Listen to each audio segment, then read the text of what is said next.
Ang sa akin din pong pakiusap, those who might be aiding or abetting or helping Senator Bato evade the law, there are consequences. Alam natin na sa panuntunan ng rule of law may pananagutan.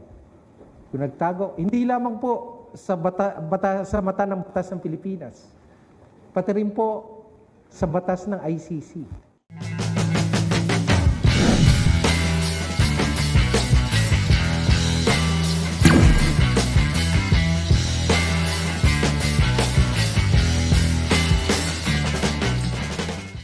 Ibinaaresto na ng Department of Justice si Senador Ronald Bato de la Rosa matapos ibasura ng Korte Suprema ang hiling niyang temporary restraining order laban sa warrant of arrest ng International Criminal Court. Kwinestyon naman ng mga abogado ni de la Rosa ang utos ng DOJ.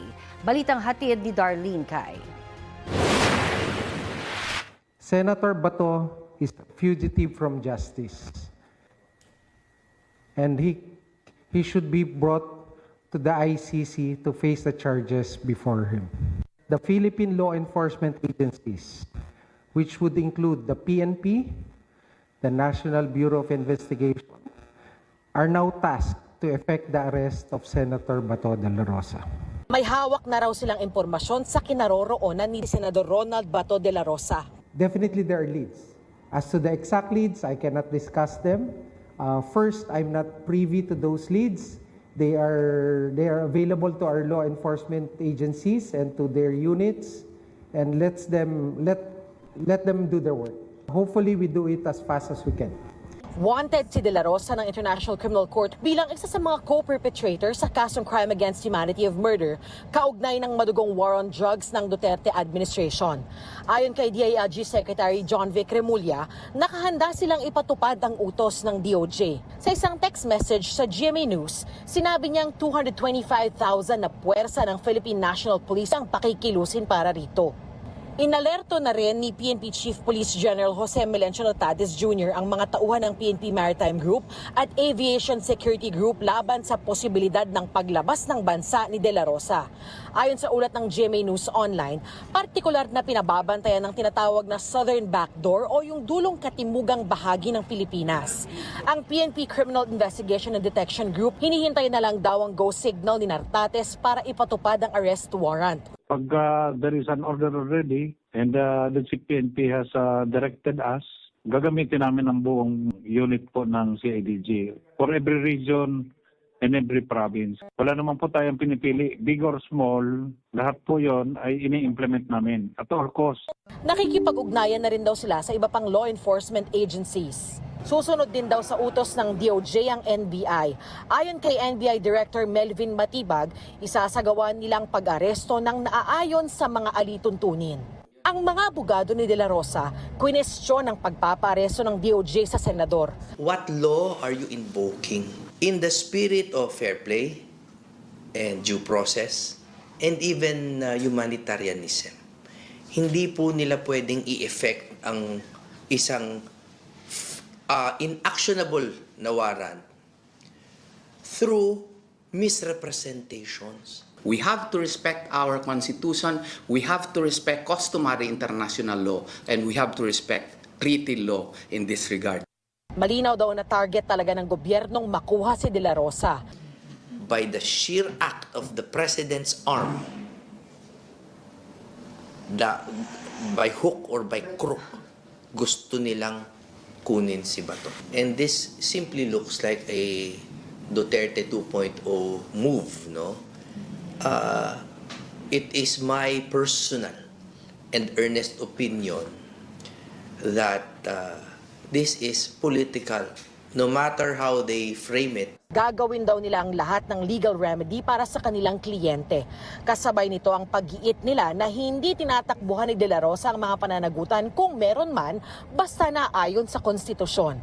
Proper cases can be filed in our country because we have a healthy prosecutorial system, we have a healthy judiciary. Ngayong itinuturing na ng pamahalaan na pugante si Senator Bato de la Rosa ay nagbabala ang Justice Department sa mga tutulong na makapagtago o makatakas siya.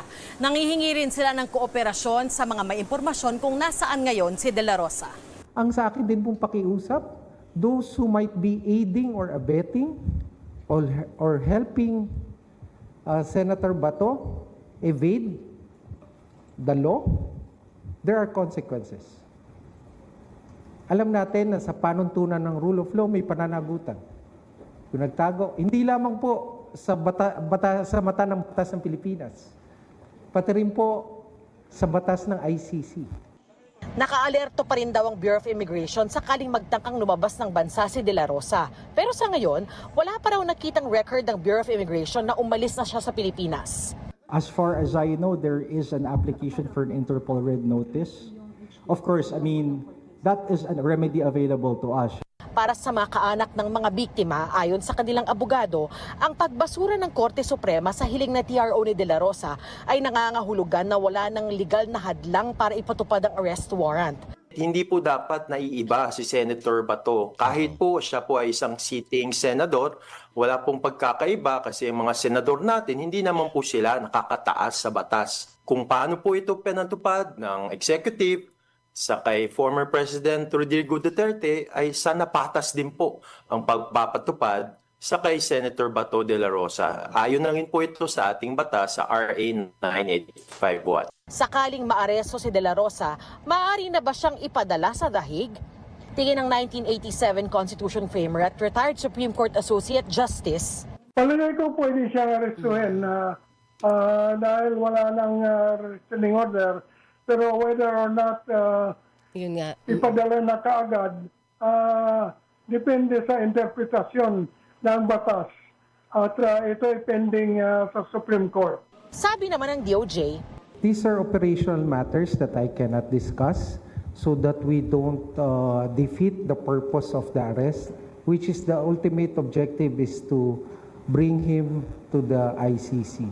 noong May 11 sa bisa ng arrest warrant mula sa ICC ay tinangka ng NBI na arestuhin si De La Rosa nang muli siyang pumasok sa Senado. Hanggang sa magkaroon ng kaguluhan sa Senado noong May 13 at muling naglaho si De La Rosa madaling araw kinabukasan. Kasama niyang umalis noon si Senador Robin Padilla. Iniimbestigahan na ng DOJ kung may pananagutan si Padilla. Darlene Kai, nagbabalita para sa GMA News. Sa isang pahayag, itinanggi ni Senador Robin Padilla na itinakas niya si Senador Bato de la Rosa.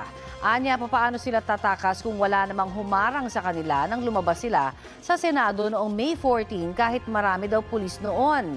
Ibinabaraw nila noon si de la Rosa sa Makati City kung saan sinundo siya ng sasakyan. Sabi pa ni Padilla, hindi niya maituturing na pugante si De La Rosa lalo kung dahil lang anya ito sa impluwensya ng ibang bansa.